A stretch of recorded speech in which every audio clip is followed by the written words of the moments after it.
Assalamualaikum warahmatullahi wabarakatuh. Saudaraku kaum muslimin yang semoga kita senantiasa dirahmati oleh Allah Subhanahu wa taala. Saat ini pondok kami, Pondok Pesantren Jabal Uhud Al-Islami yang bertempat di Kelurahan Tiban Lama, Kecamatan Sekupang, Kota Batam, memiliki dua proyek pembangunan.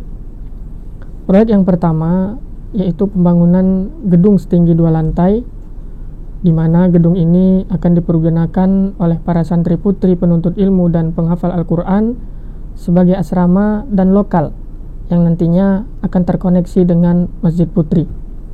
Bisa kita lihat bersama, pembangunan saat ini sedang berlangsung dan telah sampai pada tahap pengecoran lantai dasar. Adapun proyek yang kedua yaitu pembangunan tandon yang digunakan untuk penampungan air, dan tandon ini merupakan proyek tahap kedua, di mana tahap pertama sudah terbangun, dan tentu saja pembangunan ini diperlukan dan dibutuhkan karena seiring bertambahnya jumlah santri, tentu kebutuhan akan air konsumsi akan semakin bertambah pula. Dan saudaraku kaum muslimin, kelancaran semua proses pembangunan ini tidak akan berjalan tanpa pertolongan Allah Subhanahu wa ta'ala, kemudian kaum muslimin para dermawan semuanya. Dalam rangka memfasilitasi para penuntut ilmu dan penghafal Al-Quran tersebut, kami mengajak kepada segenap kaum muslimin untuk sama-sama berpartisipasi dengan menginfakkan hartanya dalam pembangunan gedung asrama dan tandon air ini. Rasulullah SAW bersabda di dalam hadis yang diriwayatkan oleh Imam Al-Bukhari dan Muslim dari sahabat Zaid bin Khalid Al-Juhani, Rasul berkata, "Man jahaza ghaziyan fi sabilillahi faqad ghaza, wa man khalafa ghaziyan fi sabilillahi bi khairin faqad ghaza."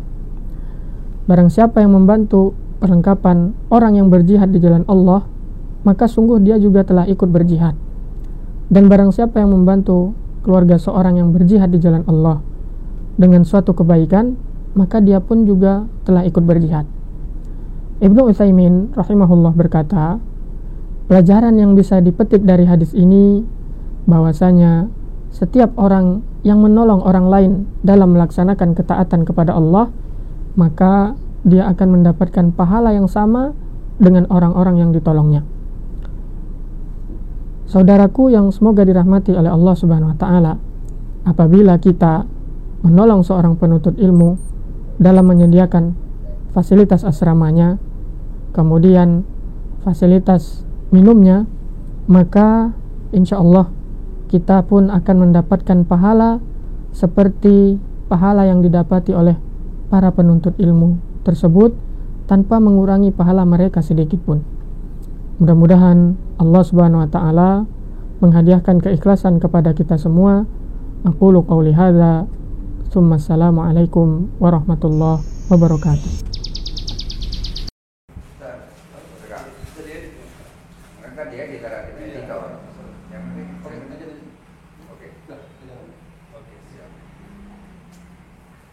Nunggu kan? Enggak, coba dulu belum fokus tak? Hah? Belum fokus ya? Fokus. Dari tadi belum fokus. Maklum sudah baru ya. Auto fokus aja. Nah, Nah, ini dia ada di ininya. Panas.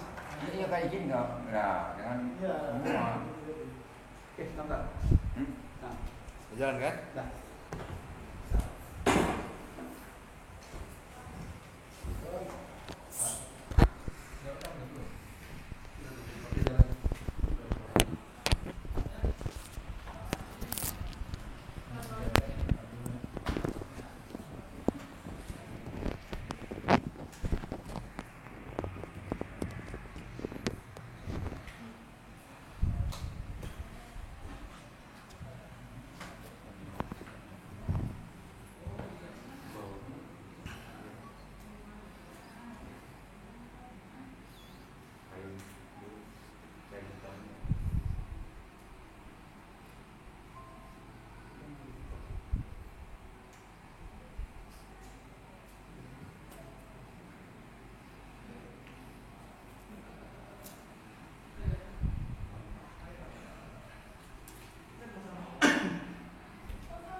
nunggu yang lain? Udah langsung aja.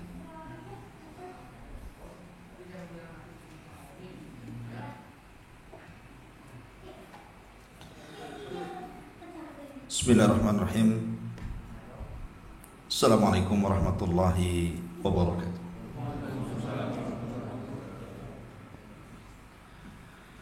Alhamdulillah wassalatu wassalamu ala Rasulillah wa ala alihi wa sahbihi wa mawalah wa la hawla wa la quwata illa billahi wa ba'du.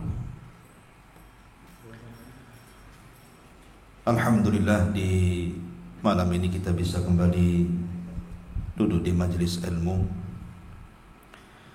dan mungkin pembahasan kita akan dirubah karena sebentar lagi kita menghadapi Ramadan. Maka mungkin kita khususkan dengan tafsir Al-Quranul Karim. Kita ambil dari surah-surah pendek supaya bisa membantu ketika masuk di bulan Ramadan, bisa memahami ayat-ayat pendek yang kita baca dalam solat-solat kita. Dan tafsir yang kita akan bahas pertama kali adalah surah yang paling akhir dalam juz amma, disebut dengan surah Al-Mu'awwidhataini, dua surat perlindungan, Qul a'udzu birabbin nas dan Qul a'udzu birabbil falaq. Sebelum saya jelaskan tafsirnya, ada beberapa keistimewaan yang disebutkan dalam beberapa riwayat. Di antaranya hadis Aisyah radhiyallahu anha, beliau mengatakan, kana Rasul sallallahu alaihi wasallam idza awa ila firashihi jama'a kaffaihi wa nafatha fihima wa qara'a qul huwallahu ahad wal mu'awwidhataini thumma masaha mastata'a min jasadihi yabda'u bi ra'sihi wa wajhihi wa ma aqbala min jasadihi yaf'alu dzalika thalatha. Jadi kata Aisyah radhiyallahu anha, Nabi ini apabila hendak menuju pembaringannya, maksudnya tidur di malam hari, maka Nabi SAW akan mengumpulkan kedua telapak tangannya seperti ini, kemudian akan meniupnya dan membaca Qul huwallahu ahad serta dua surat perlindungan, Qul a'udzu birabbin nas dan Qul a'udzu birabbil falaq. Setelah beliau meniupnya, maka beliau akan mengusapkan ke seluruh badannya, mulai dari atas kepala, wajah sampai ke kakinya, dan itu dilakukan 3 kali. Itu sunnah untuk melindungi kita dari gangguan syaitan saat tidur. Kemudian juga hadis yang kedua, Nabi SAW bersabda, sebuah hadis yang dikeluarkan Imam Tirmidzi, Nasai dari Abdullah ibn Hubayb, Qul huwallahu ahad wal mu'awwidhataini hina tumsi wa hina tusbihu 3 marrat takfika min kulli syai'in. Bacaan Qul huwallahu ahad dan juga Qul a'udzu birabbil falaq dan juga An-Nas, kalau Anda baca di sore dan di pagi hari 3 kali, maka akan mencukupkan dirimu dan terhindar dari segala sesuatu gangguan. Kemudian juga hadis yang ketiga, Nabi mengatakan kepada Uqbah, ya Uqbah, ala u'allimaka khaira surataini qara'ta. Wahai Uqbah, maukah kuajarkan kepadamu sebaik-baik 2 surat yang kau baca? Maka Nabi SAW mengajarkan Qul a'udzu birabbil falaq dan Qul a'udzu birabbin nas. Kemudian Rasul mengatakan, ya Uqbah, iqra'huma kullama nimta. Wahai Uqbah, bacalah 2 surat itu setiap kali kau hendak tidur. Wa qumta, dan setiap engkau bangun. Ma sa'ala sa'ilun wasta'ada musta'idun bimithlihima. karena tidak ada orang yang meminta dan juga meminta perlindungan semisal dua surat ini kecuali pasti akan diijabah. Jadi tiga hadis ini menunjukkan tentang keutamaan dua surat Muawwidzatain. Jadi dua surat ini adalah surat untuk melindungi kita dari segala jenis keburukan.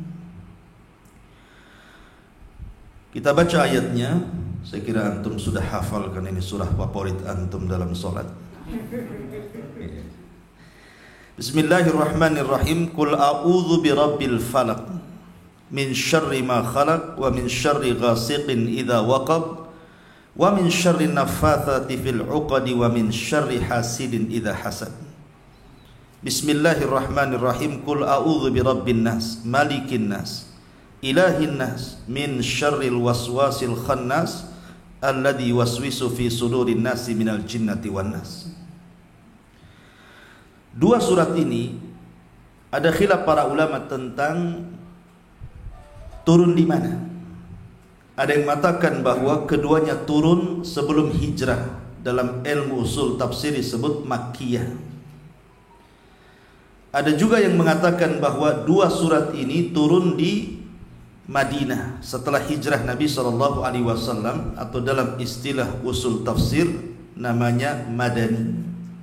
Jadi kalau kita cerita Quran nanti ada istilah Makkiyah dan Madaniyah.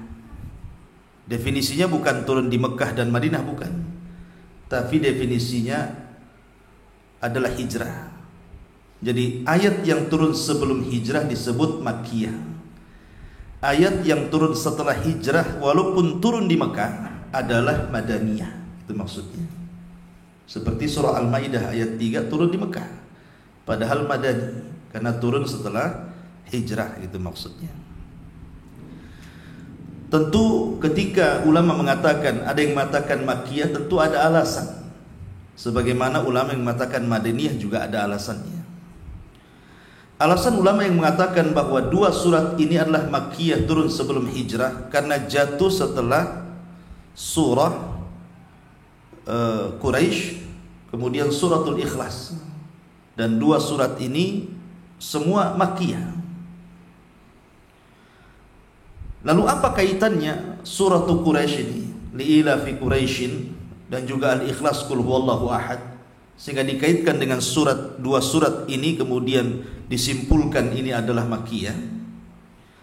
Karena dalam suratul Quraisy, li'ila fi Quraisyin, ada kata-kata li'ila fi Quraisyin ila fihim rihlatash syita'i was-saif falyabudu rabb hadzal bait allati at'amahum min ju'in, dan akhirnya wa amanahum min khauf.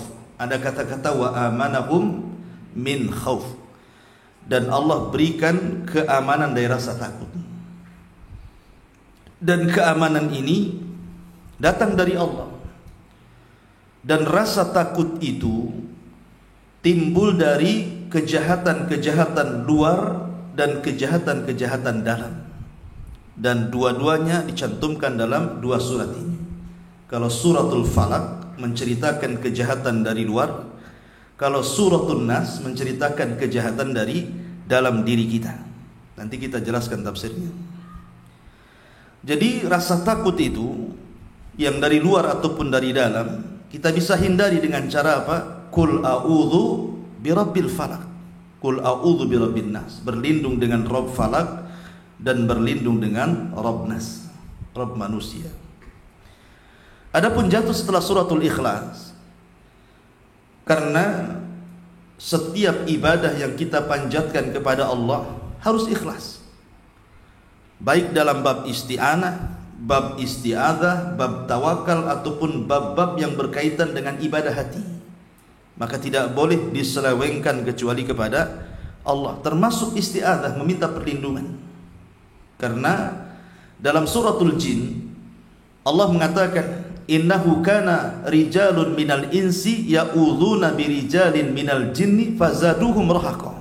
Ada sebagian orang meminta perlindungan kepada sebagian jin, maka mereka semakin kufur. Lah ketika seseorang meminta perlindungan kepada selain Allah, kepada jin atau yang semisalnya, menjadikan dia kufur, maka ketika Anda berlindung kepada Allah, maka itu bentuk tauhid. Maka ini, dari alasan ini, maka ulama mengatakan bahwa dua surat ini adalah Makkiyah. Kemudian yang mengatakan dua surat ini Madaniyah, karena dua surat ini ada kisah, ada asbab nuzulnya, ada sebab turunnya, di mana Nabi SAW ketika itu dalam hadis Aisyah radhiyallahu anha dan dalam riwayat-riwayat yang lain, Rasul itu disihir oleh seorang yang bernama Labid ibn A'sam atau Lubaid ibn A'sam, seorang Arab dari Bani Zurek tetapi berakidah Yahudi. Ada yang mengatakan dia munafik, masuk Islam tapi menjadi munafik, Labid ibn A'sam ini. Jadi orang-orang Yahudi itu, mereka kan sakit hati dengan Nabi. Sebenarnya kesalahan mereka karena mereka berkhianat, makanya Rasul kemudian mengusir mereka dari Madinah. Akhirnya kemudian terjadi 4 peperangan Rasul dengan orang Yahudi itu. Pertama perang dengan Bani Qunaiqa, kemudian perang dengan Bani Nadir, terakhir perang dengan Bani Quraidah, dan yang paling akhir di perang Khaybar. Jadi perang antara Muslim dengan Yahudi itu 4 kali, dan yang terakhir di Khaybar. Sehingga membuat orang-orang Yahudi terusir dari kota Madinah. Mereka sakit hati, sehingga ingin membuat celaka Nabi SAW. Orang Yahudi itu kan berusaha menyihir Rasul tapi tidak bisa. Dan kalau antum bicara tentang sejarah sihir, memang Yahudi yang pertama kali mempelajari sihir, dan itu disebutkan dalam surah Al-Baqarah ketika bicara tentang masalah kisah Harut dan Marut. Jadi Allah Subhanahu wa taala turunkan 2 malaikat. Kemudian Allah menyuruh 2 malaikat itu untuk mengajarkan sihir kepada manusia untuk ikhtibar. Ikhtibar itu untuk menguji keimanan. Apakah manusia itu mau tetap mentauhidkan Allah ataukah justru melakukan kesyirikan? Maka diturunkan 2 malaikat namanya Harut dan Marut. Lah Harut dan Marut ini ketika mengajarkan sihir sudah bicara kepada manusia, fala takfur, jangan kufur. Tetapi sebagian manusia kemudian tidak mau belajar sihir karena tahu madaratnya, dan sebagian lain orang-orang Yahudi mempelajari sihir kepada Harut dan Marut yang Allah turunkan di Babilonia. Sampai kepada zaman Sulaiman, akhirnya Sulaiman kemudian menangkap seluruh saharah tukang sihir, kemudian membakar bukunya, dalam riwayat meletakkan di sebuah kotak, kemudian diletakkan di bawah singgasananya sampai Sulaiman meninggal.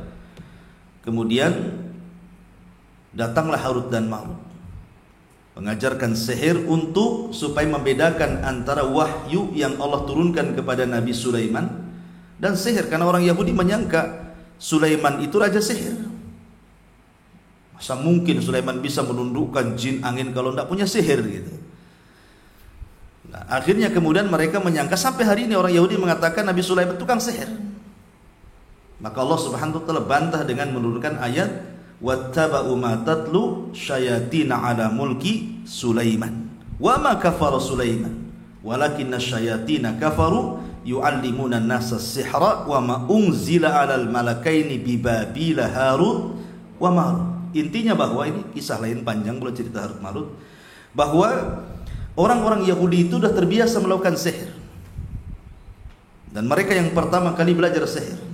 Jadi orang Yahudi menyihir Rasul tapi tidak bisa.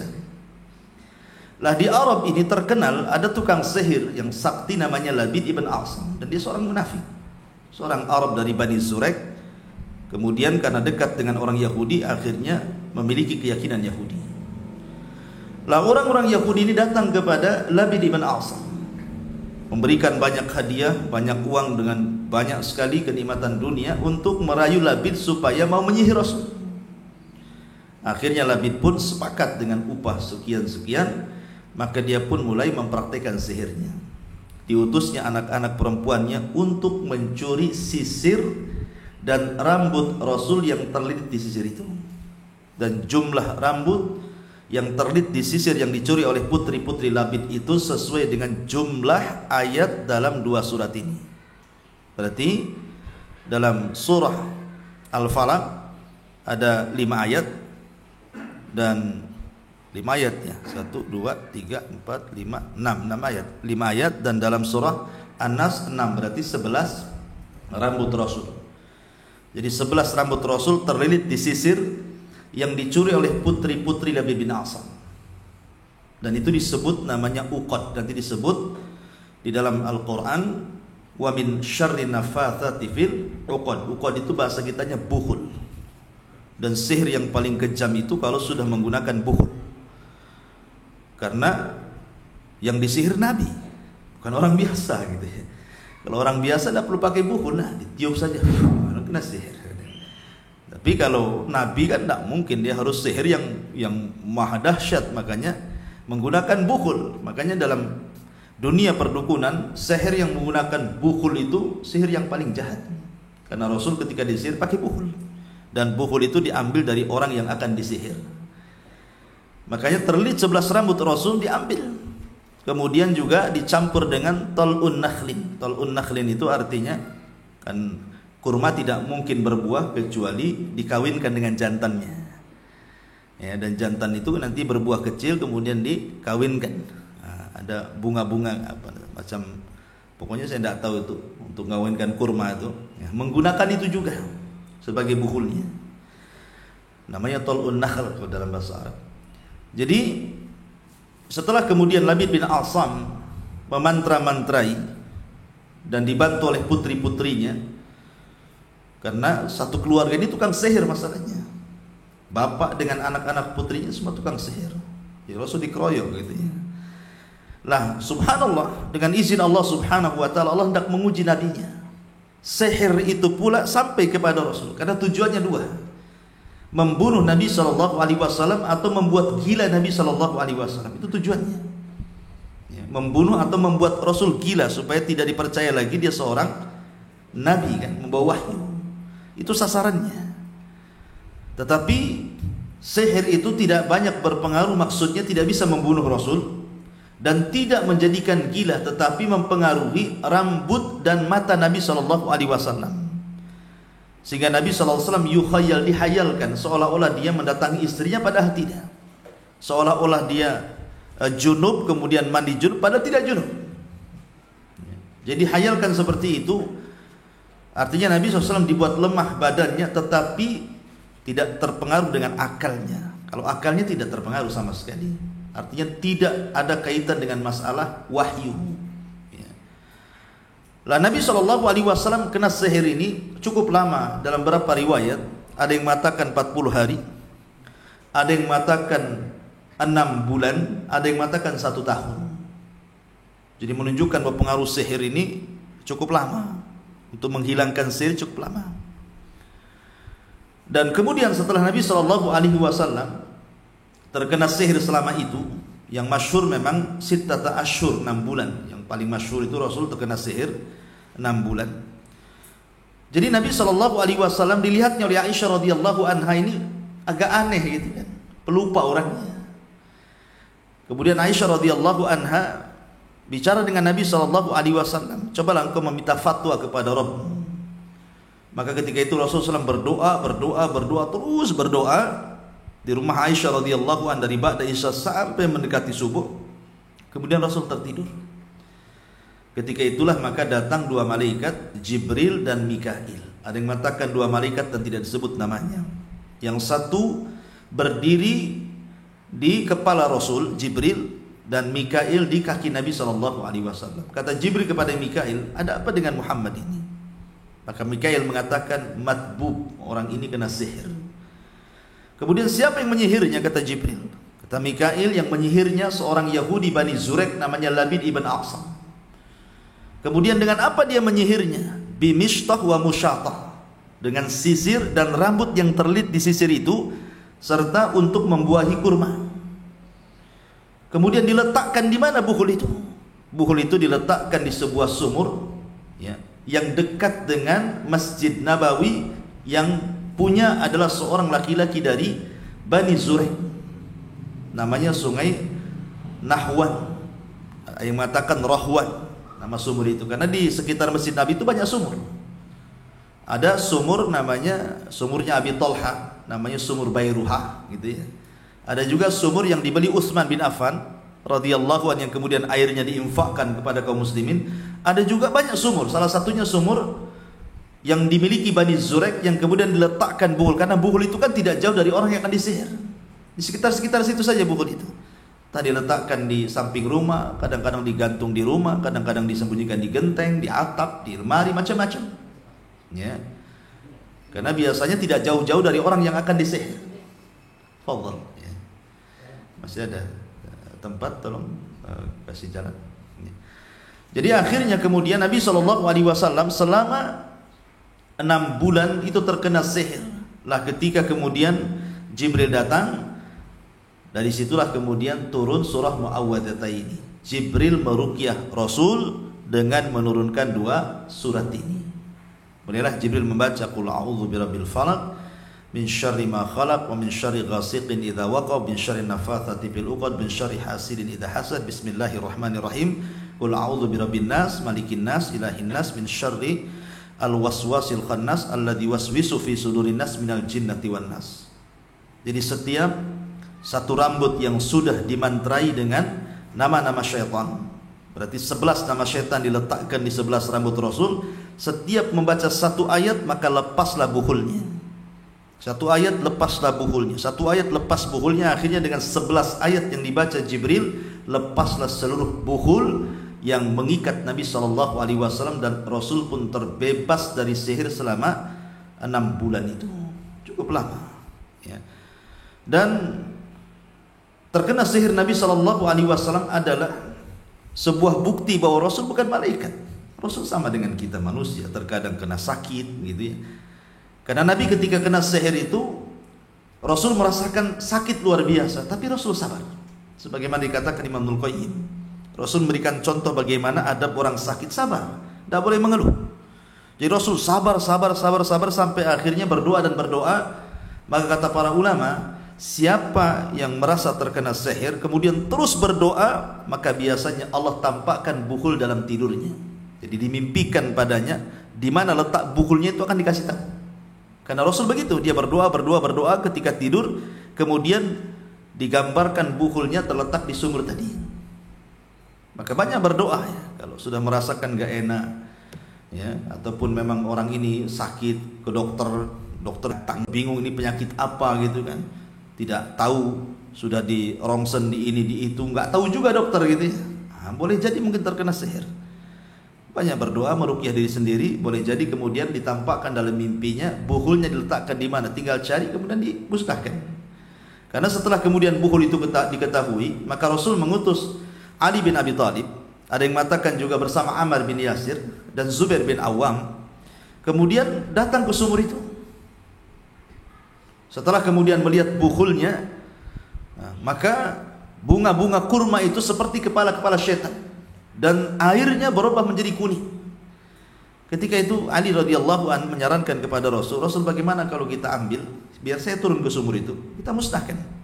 Kata Rasul, jangan, nanti pengaruh sihir akan melebar di permukaan bumi, kubur saja sumur itu.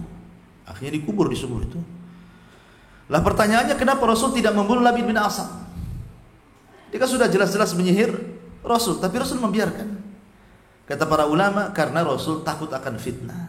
Karena masalahnya dalam riwayat, Labid bin Asam ini sudah masuk Islam tapi munafik.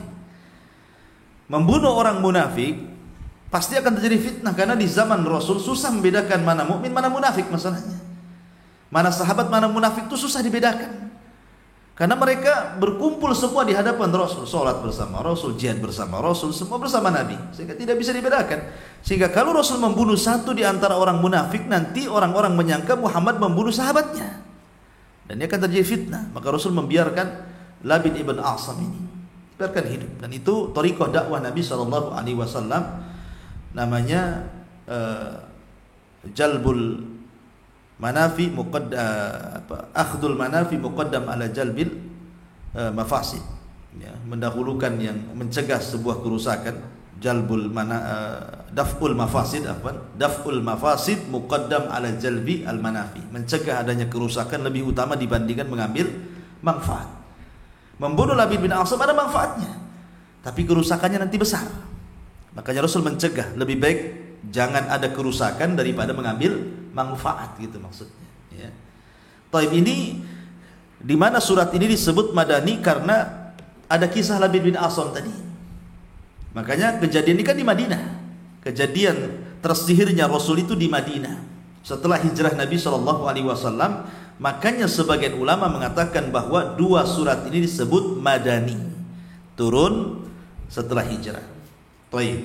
Ini asbab nuzul, kemudian letak-letak surah apakah madani ataukah makkiyah. Kita masuk pada tafsir sedikit. Surah Muawwidhataini ini saya jelaskan secara global dulu baru kita rinci. Menjelaskan kepada kita tentang beberapa bahaya yang mengancam setiap manusia. Setiap diri kita terancam dengan bahaya-bahaya dari luar dan bahaya-bahaya dari dalam yang akan mengganggu keyakinan dan agama kita. Pertama Nabi SAW mengatakan, Allah mengatakan, Qul a'udzu birabbil falaq. Aku berlindung dengan Rabb al-Falaq. Falaq itu memiliki dua tafsir. Ada yang mengatakan falikul isbah, artinya falikul isbah itu ada apa? Hah? Jadi falikul isbah itu artinya falak itu cahaya subuh. Jadi sedari gelap kemudian datang subuh kan terang. Ya. Terang setelah gelap itu disebut falak namanya. Ya, terang setelah gelap itu disebut falak. Dan falak itu ada di waktu subuh. Ketika terbit fajar, kan mulai terang tuh. Disebut falak. Ya. Jadi seolah-olah kita berlindung kepada Allah Azza wa Jal dari Rabb cahaya, dari kejahatan kegelapan. Nah, gitu maknanya. Jadi kita berlindung dari Rabb pemilik cahaya dari kejahatan di malam hari. Karena gelap itu membawa keburukan. Kemudian juga ada yang mengatakan falak itu artinya infalak. Infalak itu terbuka. Maksud terbuka di sini artinya setiap kehidupan manusia ataupun kehidupan makhluk Allah yang lain itu dimulai dari terbuka dulu. Ya, manusia lahir terbuka kemudian keluar. Biji-bijian diletakkan kemudian terbuka kemudian keluar, kan gitu ya. Jadi falak itu dari infalak. Makanya Allah Subhanahu wa taala berfirman, Alam tara ilal ladina kafaru annas samawat wal ard kanata ratqan fafataqnahuma. Tidakkah orang-orang kafir itu melihat bahwa langit dan bumi itu dulunya ratqa. Ratqa itu artinya multasik. Jadi langit dan bumi itu seperti ini dulunya. Jadi enggak ada yang di atas, enggak ada yang di bawah. Jadi satu, ya, langit dan bumi itu. Fafataqnahuma. Kemudian kami hancurkan, kemudian dipisahkan yang satu di atas, yang satu di bawah. Ada namanya teori Big Bang namanya, penghancuran itu. Jadi akhirnya langit dinaikkan, kemudian bumi direndahkan, gitu maksudnya. Nah, kemudian setelah itu makanya ada istilah radkun, kemudian fafataqna radkun, fatkun, falkun, khalkun. Nah, itu bahasa Arabnya. Pertama melengket dulu langit bumi, kemudian fatkun terbelah, dipisahkan langit dan bumi, kemudian falkun. Nah, falkun ini terbuka, kemudian khalkun baru terjadi penciptaan. Itu ada yang mengatakan falak itu maknanya sesuatu yang terbuka, dari situlah kemudian muncul segala makhluk yang Allah ciptakan. Berawal dari terbuka dulu. Itu disebut falak. Kemudian min syarri ma khalaq, walaupun yang masyhur falak di sini artinya falak subuh. Min syarri ma khalaq, dari keburukan yang Allah ciptakan. Keburukan yang Allah ciptakan itu kan banyak. Keburukan jauh, keburukan dekat, keburukan yang bisa dilihat, keburukan yang tidak bisa dilihat. Karena tidak semua ciptaan Allah itu baik bagi kita. Tumbuh-tumbuhan ada yang bisa dimakan, ada yang tidak bisa. Buah-buahan juga ada yang bisa dimakan, ada yang tidak. Manusia juga ada yang baik, ada yang jahat, gitu kan. Ciptaan Allah itu memang Allah ciptakan berpasang-pasangan, ada yang baik, ada yang jahat. Lah kita berlindung dari yang jahat, gitu maksudnya. Kemudian min syarri ghasiqin idza waqab, dari keburukan ghasik malam hari apabila sudah menutup. Wa min syarri nafathati fil uqad, dari keburukan tukang-tukang sihir wanita apabila meniup-niup di buhulnya. Wa min syarri hasidin idza hasad, apabila dari keburukan orang yang hasad ketika memainkan hasadnya. Setiap orang itu punya hasad, tetapi tidak bahaya. Bahayanya kalau sudah dia mainkan hasad itu, maka baru berbahaya. Berarti di sini kita berlindung dari berapa perkara? Dari falak, satu. Kemudian min syarri ma khalaq, dari keburukan yang Allah ciptakan, dua.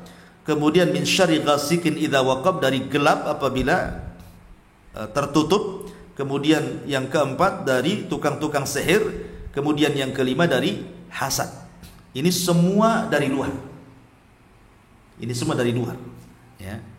Kemudian ayat suratun Nas, Allah mengatakan qul a'udzu birabbin nas, aku berlindung dengan Rabbnya manusia, Malikin nas, rajanya manusia, Ilahin nas, sesembahannya manusia, min syarril waswas, dari keburukan waswas al-khannas yang tidak tampak pada diri setiap manusia, alladzi waswis, yang memberikan waswas fi sudurin nas, pada dada-dada manusia, baik minal jin, dari jin, wan nas, ataupun manusia. Lah ini musuh yang dari dalam, namanya waswas, atau dengan kata lain hawa nafsu.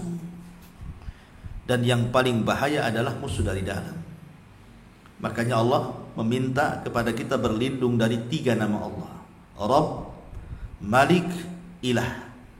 Tapi dalam Al-Falaq cuma 1, Rabb saja, ya, dengan 1 nama Allah saja.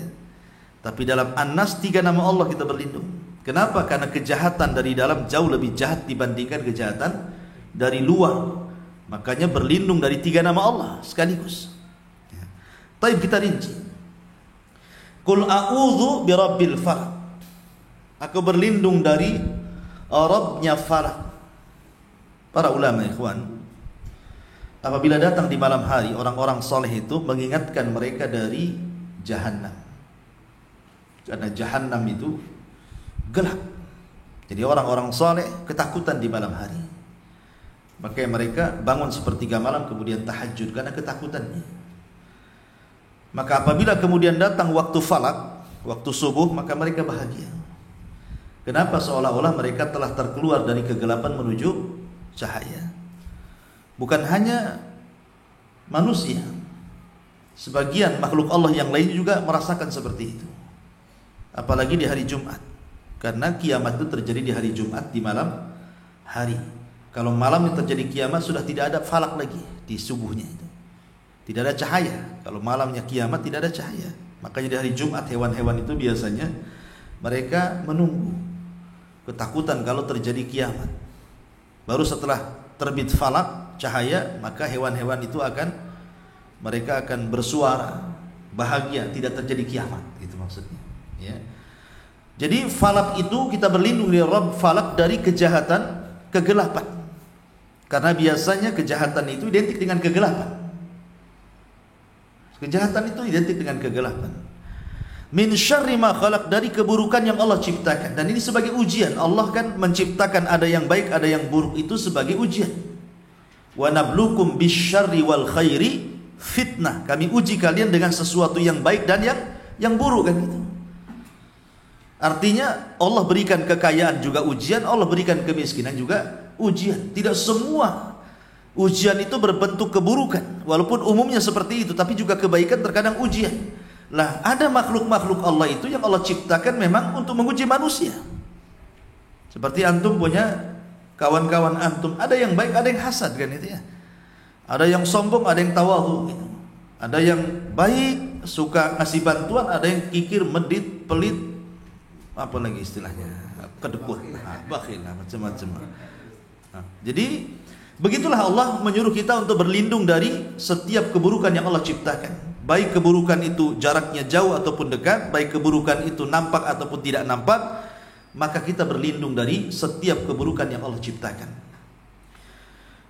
Kemudian min syarri ghasiqin idza waqab, dari keburukan ghasik. Ada yang mengatakan ghasik itu malam hari, di mana malam hari itu kejahatan menguat. Makanya lihat maksiat itu lebih banyak di malam hari.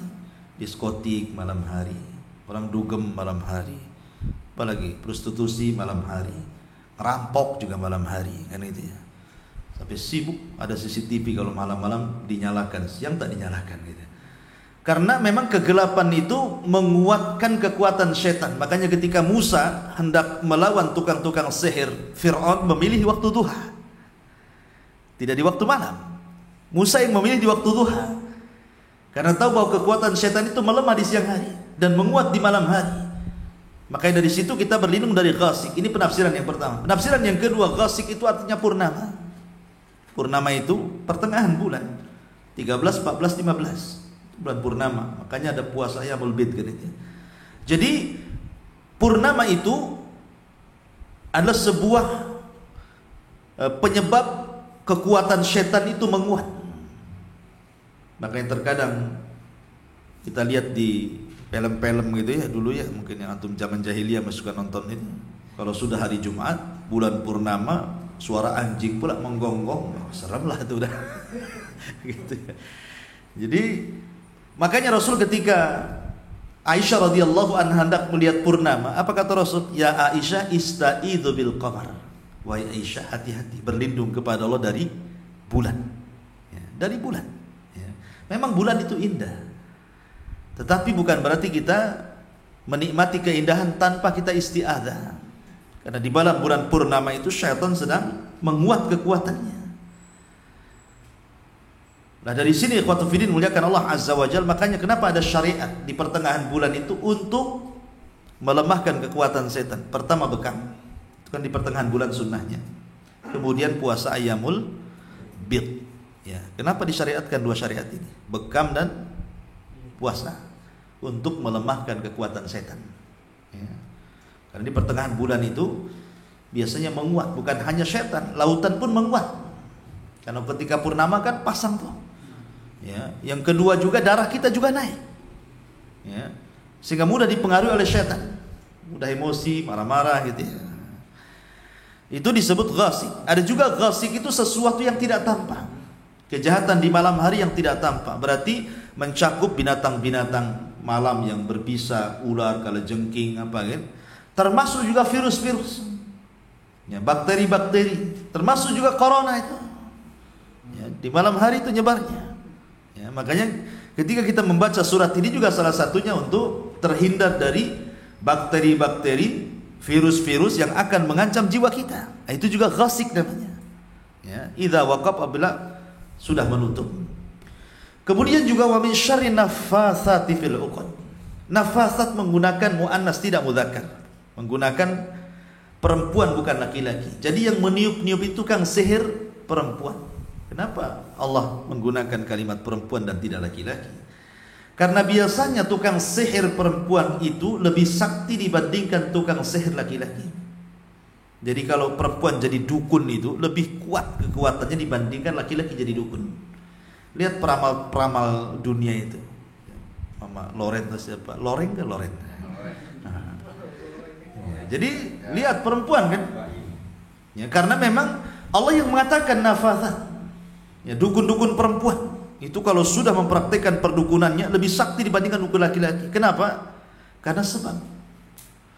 Dan sebab itu disebutkan Nabi SAW karena perempuan itu naqisatu aqlin wa dinin, kurang akal dan kurang agama. Semakin kufur dia, semakin menyembah setan dia, maka semakin manjur sihirnya. Ketika perempuan kurang akal, berarti ketika dia berhubungan dengan setan sudah enggak menggunakan akal dia. Sudah nyembah betul. Pengabdi setan. Ya, laki-laki itu masih berakal. Kemudian kurang agama. Karena perempuan itu ada waktu-waktunya haid, tidak sholat, tidak puasa, ya kan? Sehingga agamanya kurang. Yang menyebabkan dua perkara inilah, maka kalau perempuan kufur sekali. Perempuan sudah kufur sekali. Hati-hati bu di bawah tuh. Ya. Jadi karena kurang akal dan membawa perasaan, maka pancingan perasaan itu memperkuat sihir. Makanya para ulama mengatakan sihir tidak akan terjadi kecuali dari tiga arah. Pertama orang yang menyihir, kedua jin yang membantu tukang sihir, yang ketiga orang yang akan disihir. Ketika kuat azamnya para penyihir itu, dan perempuan lebih kuat azamnya karena dia ikut perasaan, bukan ikut akal gitu ya. Kuat dia untuk menyihir orang itu. Kemudian kuatnya seseorang menyembah syaitan dari kalangan jin, maka jin akan semakin membantu sihirnya. Kemudian dari pihak orang yang akan disihir, dia tidak zikir, tidak sholat, lemah beribadah, gitu ya, suka melamun. Nah itu sudah pasti terjadi sihir itu. Ya. Makanya kenapa perempuan itu lebih jahat, min syarri naffatsati fil uqad. Sekali lagi, sihir itu kan macam-macam. Sihir itu ada yang sifatnya madfun, dikubur, ada sifatnya masyrub, diminum, makul, dimakan, gitu ya. Ada marmu, dilempar ke lautan, ke sungai. Ada yang sifatnya berupa asap, ya. Macam-macam sihir itu. Tetapi dari semua anwa sihri, kata para ulama, dari semua macam-macam sihir, yang paling jahat itu ketika menggunakan buhud. Dan uqad itu diambil dari orang yang akan disihir. Kayak cerita-cerita orang dulu kalau mau nyantet, mau neluh, mau melet gitu, biasanya kan minta foto orang dulu itu. Karena bagi orang dulu foto itu kan sesuatu yang susah. Antum kalau mau foto itu datang ke foto studio dulu, ya kan, nanti dicuci dulu berapa hari baru jadi, ya kan. Sehingga orang dulu menggunakan bahan sihir itu dari situ. Mana orang yang akan sihir, mana fotonya katanya. Nanti malam-malam dia nyuri itu. Yang disihir anaknya kena neneknya, salah ambil foto. Karena dulu kan hitam putih. Ya kan, kalau sekarang kan berwarna gitu ya, nampak. Dulu hitam putih. Ya, jadi susah mana bedakan ibu mana anak. Ya. Jadi ukon itu artinya benda-benda yang diambil dari orang yang akan disihir. Entah bajunya, baju dalam, baju luar, rambutnya, kukunya, ludahnya, macam-macam. Ya, itu disebut ukon. Dan kemudian itu akan dicampur dengan benda-benda lain. Dengan paku, dengan jarum, dengan macam-macam, dengan tanah kuburan gitu ya. Nah, kemudian diletakkan, ya nggak jauh-jauh dari orang yang akan disihir. Kemudian min syarri hasidin idza hasad, dan dari keburukan orang yang hasad apabila hasad. Kenapa dikatakan apabila hasad? Karena setiap orang punya hasad. Saya, Anda, siapapun orang punya hasad. Nggak mungkin nggak punya hasad. Ketika melihat orang senang, saya juga lah pengen seperti dia, itu kan hasad. Tapi tidak bahaya kalau seperti ini. Ya, ketika saudaranya berhasil dapat uang, pengen juga seperti dia, itu hasad juga. Tetapi tidak bahaya. Bahaya itu kalau seandainya sudah dimainkan dengan bercita-cita supaya nikmat yang Allah berikan kepada dia hilang, berpindah kepada dia, itu mulai bahaya tuh. Ya, kalau sudah seperti ini, maka akan tergabung penyakit sihir mata, namanya ain. Karena ain tidak mungkin terjadi kecuali karena hasad. Itu dua serangkai itu. Hasad dengan ain itu biasanya jadi satu. Makanya hati-hati dari mata-mata orang hasad. Para ulama mengatakan, maka karena ain itu berawal dari hasad, dan orang yang hasad itu tidak ada yang tahu. Antum punya tetangga kiri kanan depan belakang, antum tidak tahu yang hasad sama antum siapa kan? Mana ada yang tahu kan itu? Tidak mungkin juga antum tanya antum hasad sama mana ya? Tidak mungkin juga. Orang hasad itu tidak tahu. Ya, kita tidak tahu siapa, tahu ini satu majelis gitu kan. Kita tidak tahu orang yang hasad sama kita itu siapa. Karena orang yang hasad itu tidak diketahui orangnya, dan dia bisa melakukan apa saja kepada kita. Orang hasad itu kan bisa melakukan apa saja kepada kita. Dia bisa nyewa orang menyakiti kita, nyewa penyihir-penyihir kita, nyewa tukang tenun untuk meneluh kita gitu kan. Ataupun nyewa buzzer untuk membuli dan memfitnah kita. Namanya orang hasad. Apalagi sekarang ini lagi tren ya kan, orang-orang hasad biasanya sewa buzzer itu untuk mempengaruhi netizen. Jadi orang hasad itu karena tidak tahu siapa dia, apalagi di dunia maya hari ini. Kadang-kadang akunnya beda, orangnya beda. Kita tidak tahu siapa orang itu. Tulis status kalau nyindir kita saja gitu ya. Lah karena tidak diketahui orangnya, kemudian kekuatan hasad amat sangat besar, maka para ulama mengatakan tidak ada yang bisa mengalahkan kekuatan jahat mereka kecuali Allah. Maka perbanyaklah membaca la haula wala quwata illa billah. Tidak ada daya dan kekuatan kecuali hanya milik Allah. Yang kedua, lawanlah hasad dengan lawannya. Hasad menghilangkan nikmat, dan lawan hasad itu berkah. Berkah itu artinya menambah nikmat. Kalau hasad menghilangkan nikmat, maka lawan hasad dengan lawannya. Kalau antum punya rumah baru, ya Allah berkahi rumah saya. Kalau antum punya anak baru lahir, ya Allah berkahi anak saya, istri saya, kendaraan saya, tanah saya. Nah, gitu maksudnya. Lawan hasad dengan lawannya. Karena kalau kita mendoakan keberkahan kepada harta, keluarga, benda-benda yang kita miliki, maka orang yang hasad tidak mungkin mengambilnya. Karena kita sudah melawannya. Ya. Kemudian juga hindari hal-hal yang bisa memancing orang untuk hasad kepada kita. Seperti penyakit ria. Itu bisa memancing orang hasad kan. nampakkan perhiasan. Hati-hati ibu gitu. Nampaknya ibu masya Allah gitu ya, pakai cadar dari atas kepala sampai kaki. Tapi baju yang paling mahal, suaminya menjerit belinya itu. Jadi kadang-kadang lebih mentereng dibandingkan orang perempuan-perempuan yang pakai biasa-biasa ke pasar itu kan. Coba antum lihat perempuan-perempuan yang ke pasar itu, paling pakai kebaya biasa, pakai jilbab, nggak tertarik kan. Coba lihat akhwat sekarang, pakai cadar banana, pakai apa namanya, gitu. Oh, butterfly, macam-macam kan. Bawa yang mahal lagi, kadang mereknya nggak dibuang, sengaja digantung pula situ. Iya, nanti kan itu bisa hasad juga. Hasad kan tidak mesti dari orang-orang yang nggak ngaji, sama orang ngaji bisa hasad. Dan hasad itu biasanya seprofesi. Tukang bawang hasad dengan tukang bawang, ustadz dengan ustadz, murid dengan murid, tukang bengkel dengan tukang bengkel, dosen dengan dosen kan gitu ya. Pekerja perusahaan dengan pekerja di dalamnya. Begitu hasad itu nggak jauh-jauh dari kita itu. Orang hasad itu.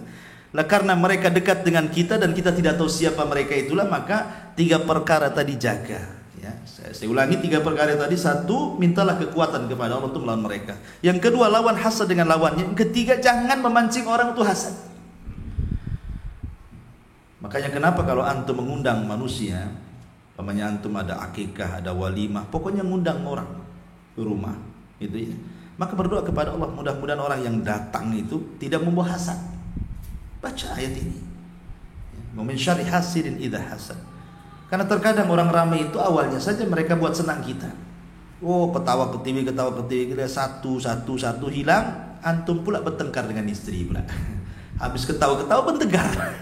Mungkin ada di antara jamaah yang datang ke majelis antum itu punya penyakit ain. Ya, mungkin istri antum cantik, antum tak bagus gitu ya. Kata orang, pantasnya jadi istri saya itu, tak pantas jadi istri dia kan.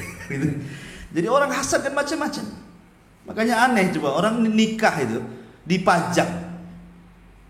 Kadang-kadang timpang gitu kan. Suaminya ganteng, istrinya jelek. Ya kata istri-istri yang datang itu, tak pantas sekali itu.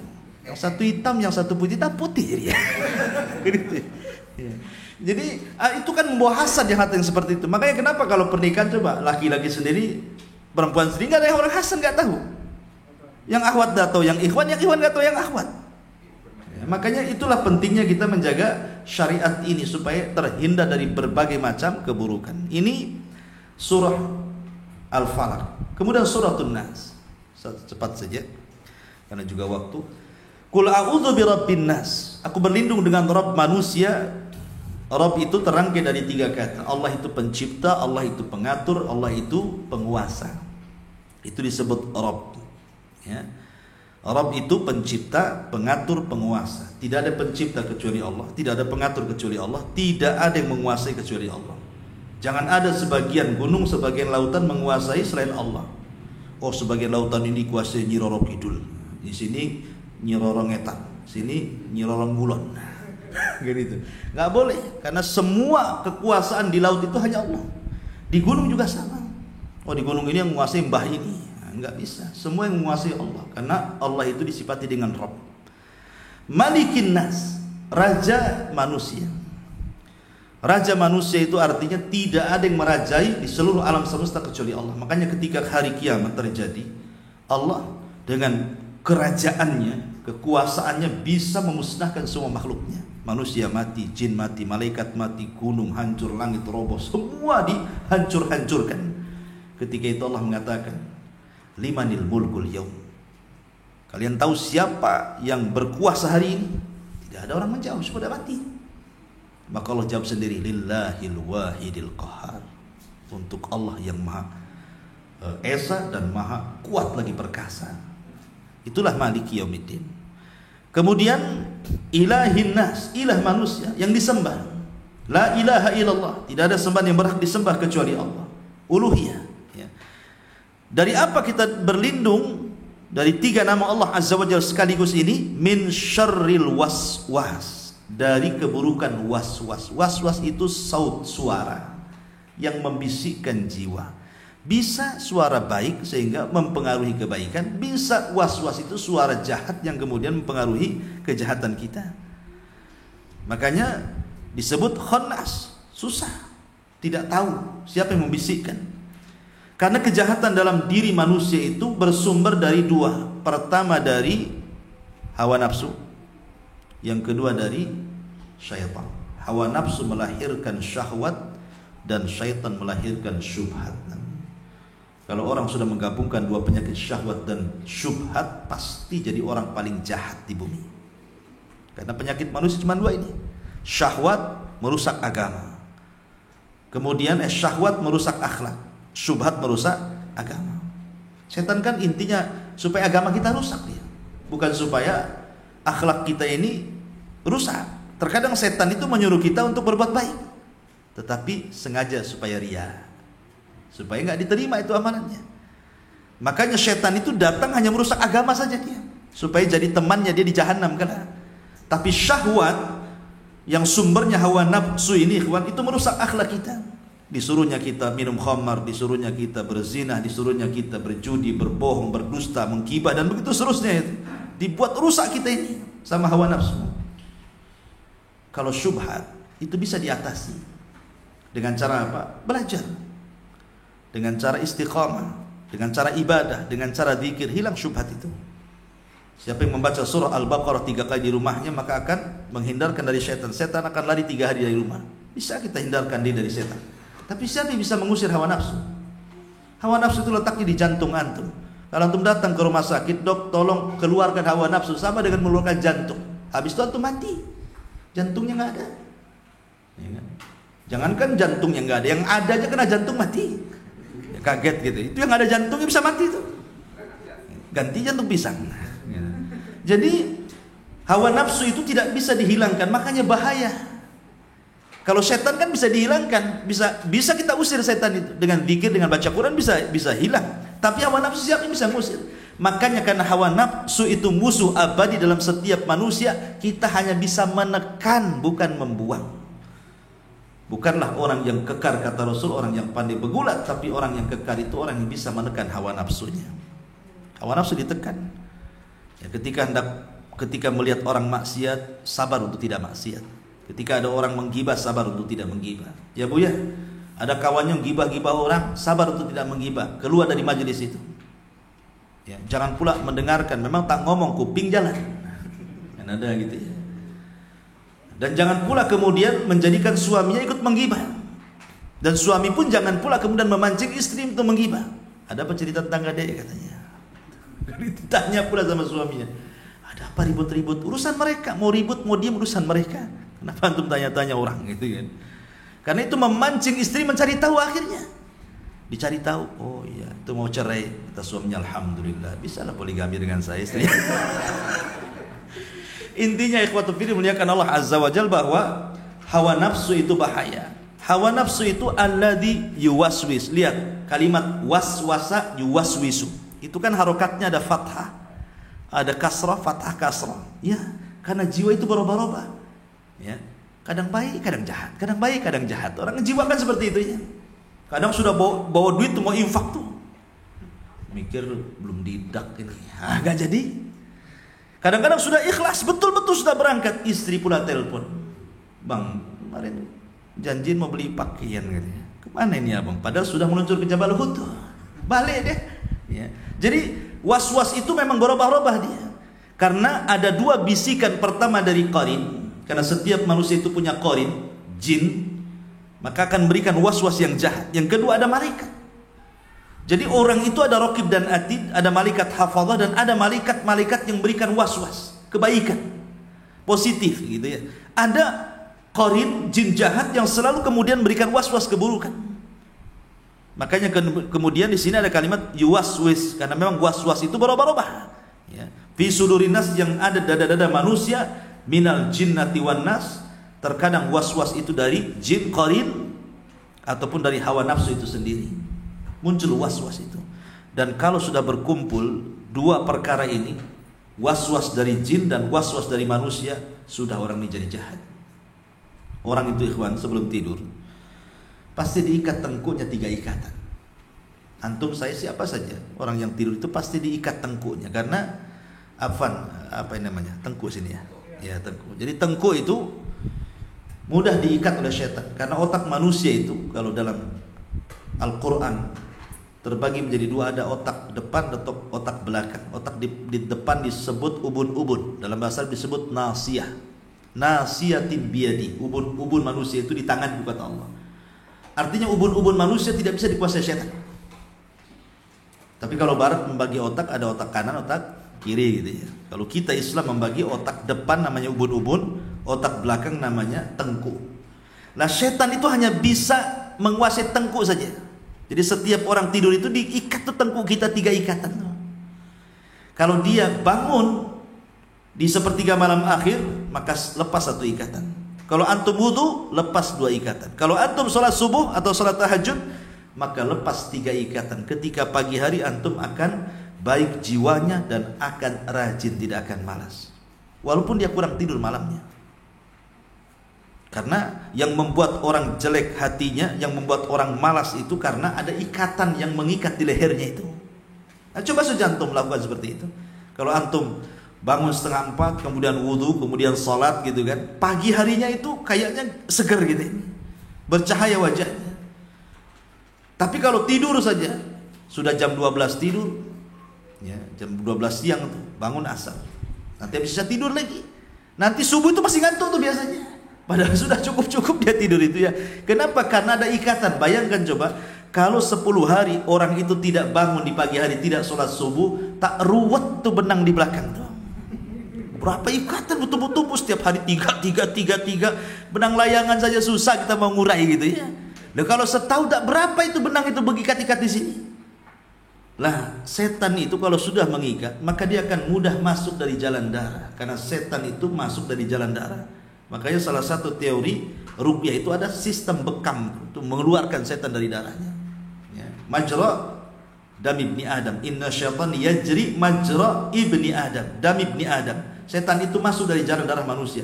Jadi kalau dia sudah bisa mengikat tengku, dia akan masuk dari jalan darah. Kalau masuk dari jalan darah, masuk kepada jiwa manusia, ketika itu dia berikan was-was. Jadilah dia syubhat. Kemudian dorongan hawa nafsu lagi. Makanya sesatnya manusia tidak harus karena setan. Contoh cerita Bal'am ibn Ba'urah. Itu yang mendorongnya bukan setan, hawa nafsunya. Bal'am ini salah satu ulama dari ulama-ulama Bani Israel. Dulu Syam, Baitul Maqdis khususnya, itu tempat datangnya manusia dari mana-mana. Datanglah kabilah Kaldaniun atau Kan'aniyun itu menetap di Syam. Ketika datang Nabi Musa, ketakutan mereka. Takut diusir dari tempat itu karena mereka pendatang.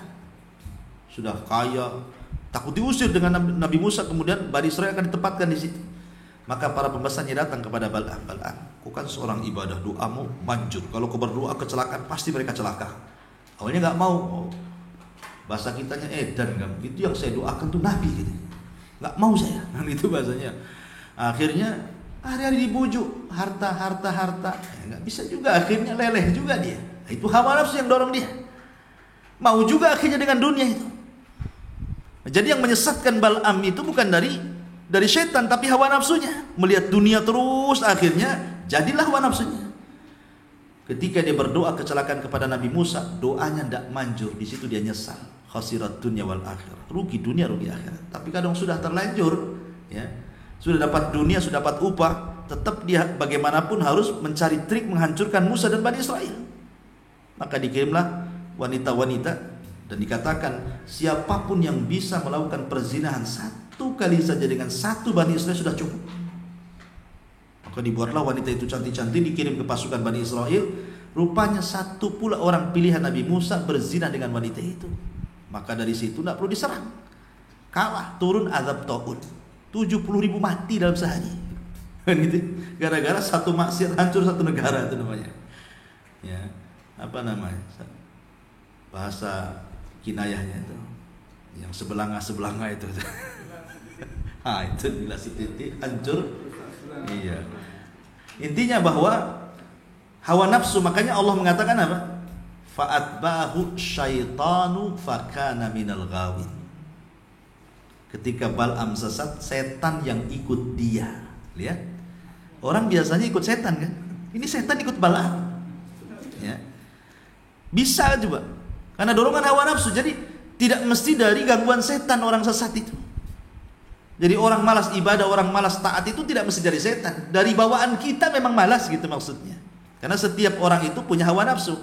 Nafsu manusia itu kan terbagi menjadi 3. Ada namanya nafsul mutmainnah. Ada yang kedua nafsul lawwamah. Ada yang ketiga nafsu ammaratim bisu namanya. Dan itu cantumkan semua dalam Quran. Pertama nafsul mutmainnah, irji'i ya ayyatuhan nafsul mutmainnah, irji'i ila rabbiki radiyatan mardiyah, fadkhuli fi ibadi wadkhuli jannati. Hai jiwa yang tenang, jiwa orang-orang saleh, para nabi, para syuhada, jiwa orang-orang yang baik, jiwa yang tenang, ya, jiwa yang menyuruh kepada kebaikan. Yang kedua ammaratum bisu, jiwa yang terus saja mengajak kejahatan, ya, mengajak untuk berbuat maksiat.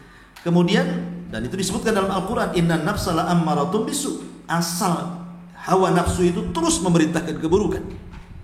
Kemudian yang pertengahan namanya lawamah, fala uqsimu bin nafsi lawamah. Lawamah itu nafsu yang mencela dirinya, dan itu kembali terserah. Kalau dia mencela, lawamah itu artinya mencela. Kalau dia mencela kebaikan, berarti akan jadi ammaratum bisu. Kalau dia mencela keburukan, berarti dia akan menjadi nafsul mutmainnah. Ini tengah-tengah, terserah antum mau bawa kemana. Pamannya begini nih, antum habis sedekah, sampai di rumah duduk pulang, nyesel, kenapa saya sedekahkan tadi uang itu. Nah, itu namanya nafsu lawamah, mencela kebaikan. Harusnya kan alhamdulillah sudah sedekah kan, malah nyesel pula. Aduh, coba tadi enggak 100.000, 2.000 saja kan masih ada sisa kan gitu ya. Nah, itu namanya, ini kalau dipupuk nih jadi ammaratum bisu. Tapi kalau seandainya ada kawan antum ngajak antum untuk bermaksiat, kemudian antum pergi maksiat, pulang dari maksiat nyesel, masya Allah, kenapa anak harus ikut dia, jadinya anak seperti ini. Nah, itu mencela keburukan kan. Kalau dia pupus seperti ini, lama-lama jadi mutmainnah tuh. Jadi tenang di tengah-tengah ini lawamah ini. Nah, tergantung antum bawa kemana, dan itu yang banyak lawamah itu. Umumnya kita ini punya nafsu lawamah. Ya. Maka oleh karena itulah maka lawamah ini arahkan ke yang baik, jangan arahkan ke yang buruk. Nanti akan menjadi amaratum bisu. Ya. Nah, itu disebut minal jinnah, dari jin lahirlah syubhat, wan nas, dan dari diri manusia itu sendiri lahirlah syahwat. Ada syubhat, ada syahwat. Inilah dua surat perlindungan muawwidhataini, qul a'udzu birabbil falaq dan qul a'udzu birabbin nas. Wallahu a'lam. Silakan kalau ada yang mau bertanya. Yang ibu-ibu bisa ya bertanya. Bisa ya. Ada mic-nya. Ada. Pakai kertas saja ya. Ya, ibu-ibu yang mau bertanya pakai kertas saja. Suruh anak-anak naik ke atas, jangan ibu-ibu pulang naik ke sini.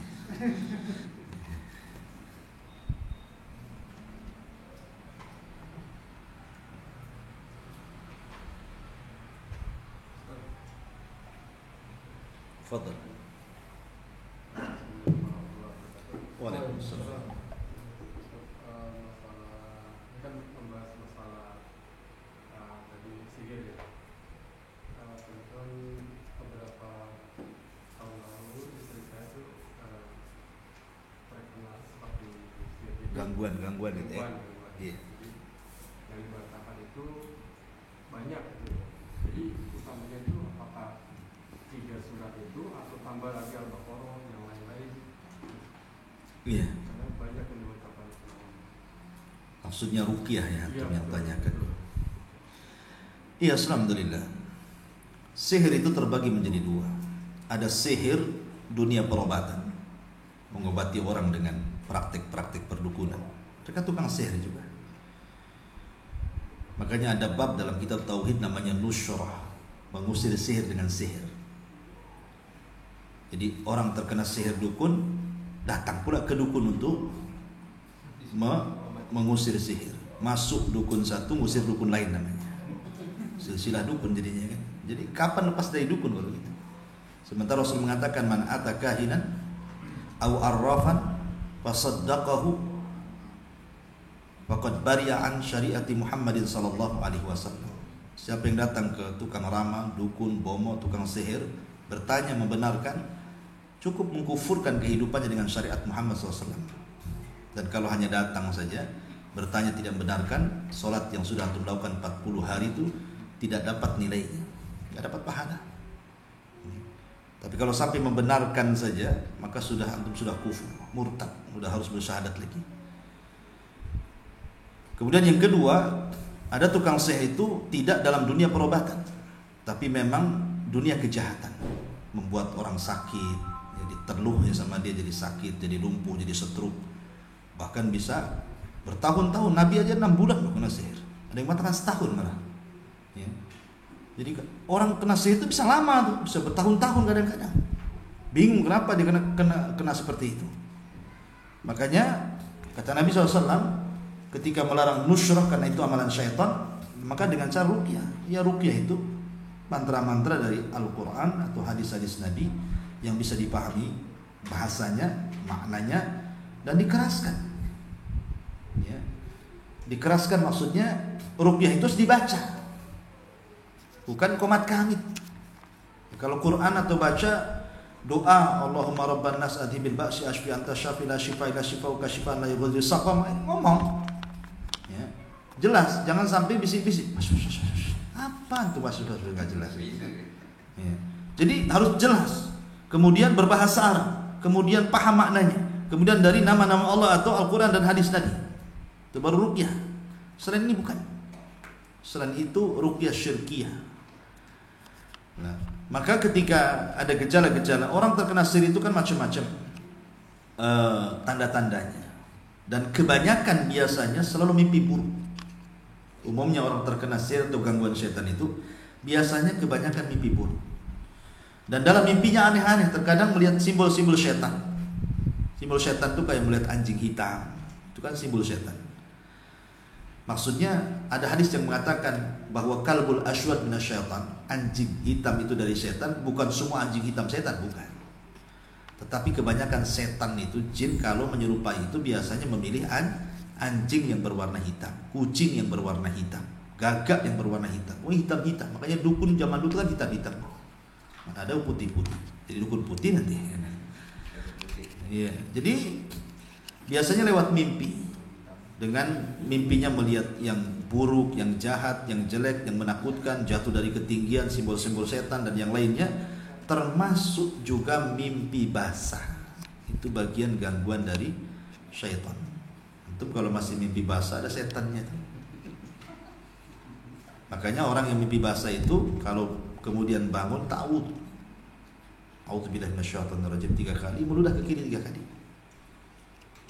Ya, jangan kemudian nyesal pula, aduh putus pula. Jadi itu nggak boleh kayak gitu, karena itu dari setan. Jadi gangguan macam-macam, ataupun tidak mimpi tetapi sering sakit dalam lambung, biasanya dalam perut, karena kan sasarannya perut dan sekitar perut biasanya, atau kepala. Sasarannya kalau tidak perut, kepala itu sih, pusing terus gitu ya. Pusing terus, kenapa pusing? Iya loh Ustaz, tak ada duit. Itu bukan kena sihir. Tak ada duit gitu. Jadi maksudnya orang itu kok dibuat stres terus, pokoknya pemikiran dia. Nah itu juga gangguan-gangguan setan. Bawahnya emosi, melihat istri emosi aja kan. Melihat pasangannya emosi, ya itu juga gangguan setan. Maka itu perlu diruqyah. Tetapi sekali lagi, kalau memang ada penyakit yang tidak bisa disembuhkan kecuali dengan ruqyah, maka itu tidak mengeluarkan dari 70.000 orang yang masuk surga tanpa hisab dan azab. Itu fatwa lajnah itu. Tetapi kalau bisa disembuhkan dengan cara ruqyah mandiri, tidak perlu minta ruqyah. Ruqyah mandiri ya tadi membacakan Al-Quran dengan diniatkan pengobatan. Kalau baca Quran gitu saja nggak manjur Quran itu, Anda berpahala. Karena memang Al-Quran diturunkan untuk diibadah bacaannya. Tetapi harus ada niat, innamal a'malu binniyat. Ketika membacakan Al-Quran itu ada niat, ya Allah dengan bacaan ini semoga penyakit saya sembuh, baru baca Quran. Berarti bacaannya untuk supaya menyembuhkan. Makanya fungsi niat itu membedakan satu ibadah dengan ibadah yang lain. Untuk membedakan ini sholat duha, ini sholat tahajud, ini sholat witir, apanya yang membedakan? Semuanya 2 rakaat, 1 rakaat. Yang membedakan itu niatnya. Antum mandi, yang satu mandi junub, yang satu mandi biasa, apa yang bedakan? Niat. Yang satu puasa karena Allah, yang satu puasa karena diet. Nah, itu karena niat. Semua niat. Maka baca Quran juga sama. Yang satu sedang meruqyah, yang satu hanya baca Quran biasa cari pahala. Niat yang bedakan. Jadi niat kita dengan memperhatikan adab-adab Quran. Ya, wudu, adab kiblat, pakai pakaian yang bagus, muliakan Quran, gitu ya. Nah, supaya makin buang yang hal-hal yang bisa jadi sarang-sarang setan, anjing, kemudian peliharaan, gambar-gambar, patung-patung, gitu ya, di rumah buang. Ya, itu karena kalau masih ada ini ya nanti setan itu keluar masuk aja. Ketika antum bacakan Quran keluar dia. Ketika berhenti masuk lagi dia, dimainin dia kita. Ya. Makanya kemudian hal-hal yang dari dalam dan dari luar itu juga harus dibenahi. Dari dalam tentu ya tauhidnya betul-betul dikuatkan, tawakalnya apa semuanya, termasuk juga baca Qur'annya, ibadahnya dan begitu seterusnya. Kemudian usaha tadi ruqyah dari luar juga. Memang begitu cara penyembuhannya. Tidak bisa satu sisi. Wallahu a'lam. Bismillah Ustaz, apakah sakit sariawan terus menerus itu juga kena sihir ya Ustaz? Itu ada kemungkinan dua. Satu, suka gibah, suka dusta, suka ini, banyak penyakit lisan, akhirnya Allah beri ujian dengan penyakit itu sariawan supaya berhenti gibah dia. Ada juga ujian yang Allah sedang menguji untuk meningkatkan derajatnya. Namanya penyakit itu kan bisa menghilangkan dosa dan menambah pahala, mengangkat derajat orang. Ya, yang bertanya ya pikirlah sendiri. Ya, tapi ya mudah-mudahan ini sebuah ujian. Yang kedua, berdoa kepada Allah kemudian cari sebab. Imam Hakim An-Naisaburi, ma'ruf Imam Hakim, pengarang kitab Mustadrak, salah satu pengeluar hadis rawahu Hakim. Suatu ketika sakit, terluka di wajahnya itu sampai berbulan-bulan tidak bisa sembuh, bernanah. Sudah berobat ke sana kemari tidak bisa disembuhkan. Datang dia kepada Imam Sabuni, ma'ruf Imam Sabuni, pengarang kitab Aqidah Ashabul Hadis. Kemudian mengatakan, ya Syekh, doakan saya. Dan itu ketika Imam Sabuni mengajar seperti ini, sedang belajar, mengajar. Imam Hakim muridnya di situ. Ya Imam, doakan penyakit saya. Sudah berobat ke sana kemari tidak bisa sembuh. Kata Imam Sabuni, ya.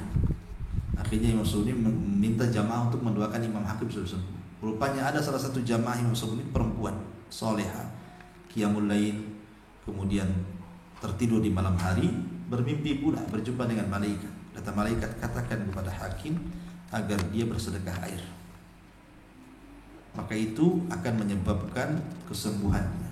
Maka disampaikan oleh wanita soleh ini kepada Imam Sabuni. Imam Sabuni menyampaikan kepada Imam Hakim, dan Imam Hakim mengamalkan sedekah air. Ya, sedekah air, kemudian digalinya sumur, kemudian airnya disedekahkan kepada masyarakat yang membutuhkan.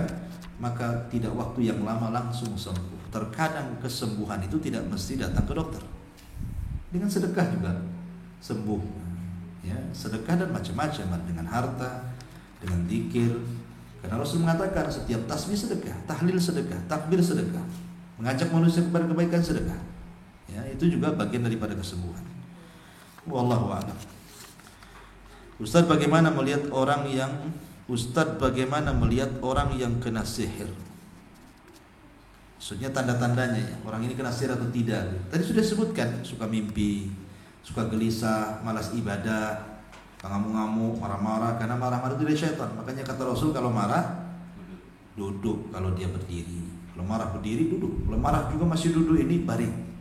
Kalau masih baring, masih marah juga karena emosi memuncak, ambil air wudhu. Karena setan tercipta dari api dan hanya dengan air bisa dipadamkan. Kalau sudah berwudhu masih marah sholat. Kalau salat masih marah, ya tidak tahu itu marahnya baik itu kali gitu kan. Masih juga marah. Ini semua upaya ini memang nih kan. Allahu a'lam. Jadi bisa dilihat dan bisa kita rasakan orang kena sihir. Sihir itu kan bisa kiriman orang, bisa dimain-mainkan setan alias kesurupan. Ya, tapi yang jahat itu kiriman orang biasanya, karena tidaklah orang mengirim kecuali untuk kejahatan. Tapi kalau setan yang masuk ke tubuh kita ini macam-macam. Entah karena dia dendam kawannya kita bunuh, ya kan? Atau dia jatuh cinta dengan kita. Ketika antum masuk kamar mandi gitu kan, antum jarang baca doa, akhirnya ketika antum buka aurat, hari-hari mereka lihat aurat antum, akhirnya suka dengan antum. Akhirnya masuk ke tubuh antum. Atau antum ahli maksiat, naudzubillah, mabuk, judi gitu. Dan ada kawan di sampingnya jin yang tidak kelihatan. Ketika hendak tobat, tidak suka dia kawannya tobat. Akhirnya supaya diwaswasi lagi, supaya main lagi gitu. Nah, makanya bulan masuk, diganggunya. Ya, ada juga iseng, setan itu iseng aja masuk ke tubuh kita itu. Ya, jadi macam-macam setan itu masuk ke tubuh kita. Tapi yang jelas bahwa Nabi itu sudah mengantisipasi semuanya. Makanya kenapa ada zikir pagi petang, ya kan? Ada zikir sebelum tidur, baca ayat kursi gitu. Nah, itu kan menunjukkan bahwa Nabi sudah mengajarkan kepada kita antisipasi dari gangguan-gangguan mereka. Kalau ini diamalkan sudah cukup tuh. Mereka tidak bisa mendekati kita. Keluar rumah kita baca Bismillahirrahmanirrahim. Itu juga bisa menghindarkan kita dari gangguan syaitan. Wallahu a'lam. Ya. Ya enggak usah lihat jam. Enggak jadi ya tuntayannya. Waalaikumsalam.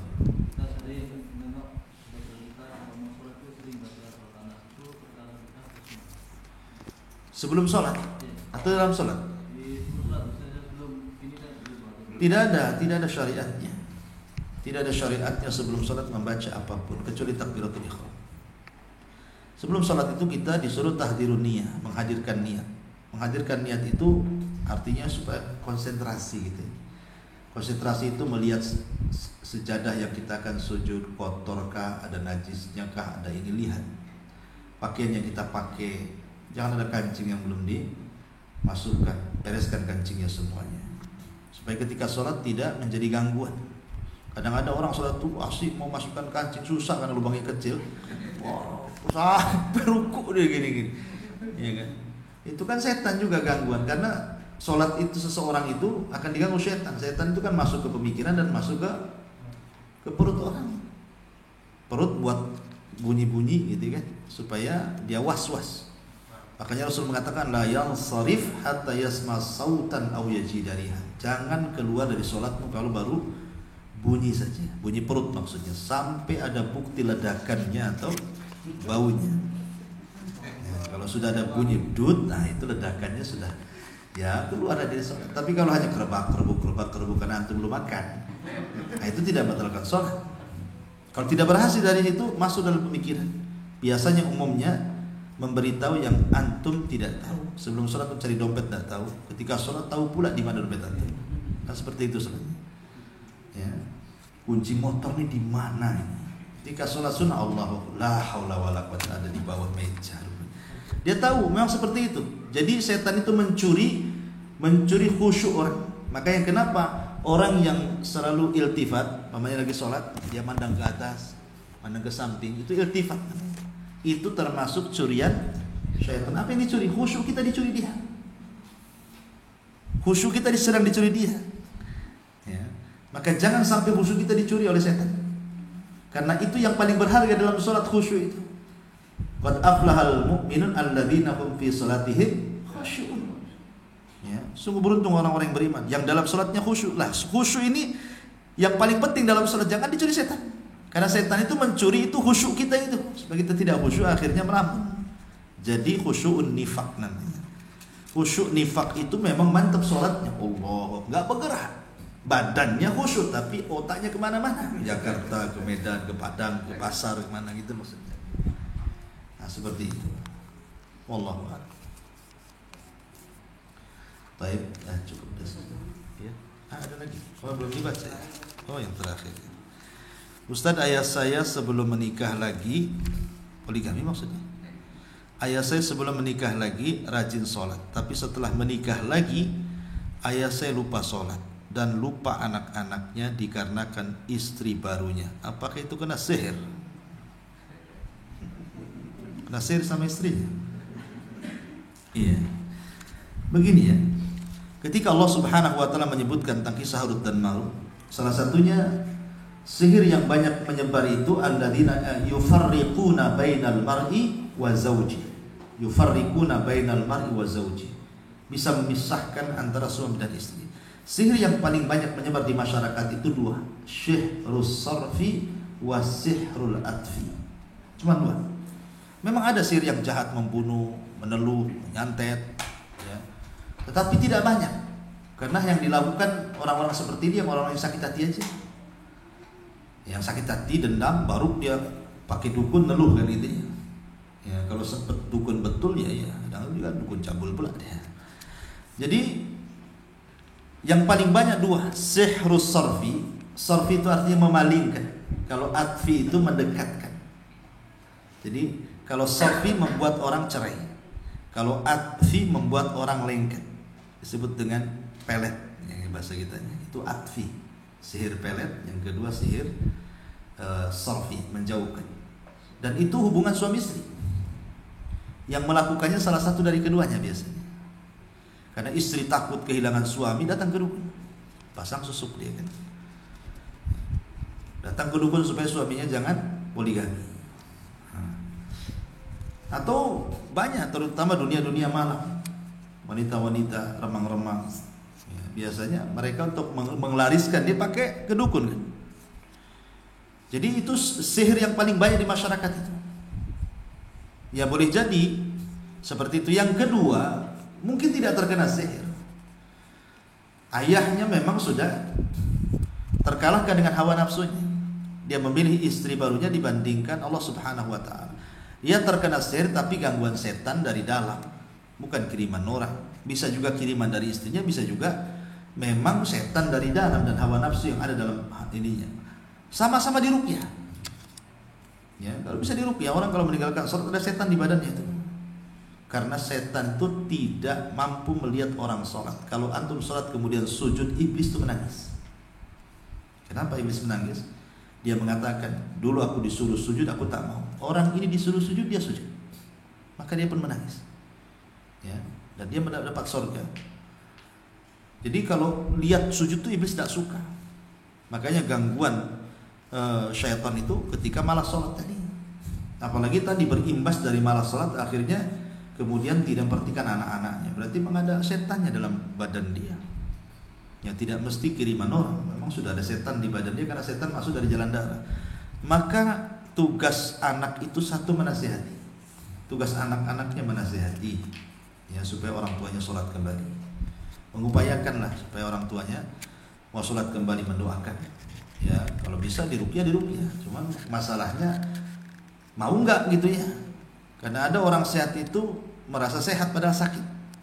Karena ada orang itu, oh antum ruqyah saya, antum kena setan pula, anak dibilang kena setan. Jadi ada orang yang merasa dia sakit tapi mengaku sehat. Padahal ketika malas ibadah itu sudah gangguan setan itu. Ya, jadi nasihati, doakan supaya bapaknya kembali kepada jalan yang benar. Wallahu a'lam.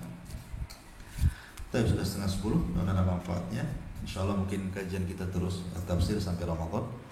Subhanallah bihamdika, asyhadu an la ilaha illa anta, astaghfiruka wa atubu ilaik. Allahu ta'ala. Assalamualaikum warahmatullahi wabarakatuh.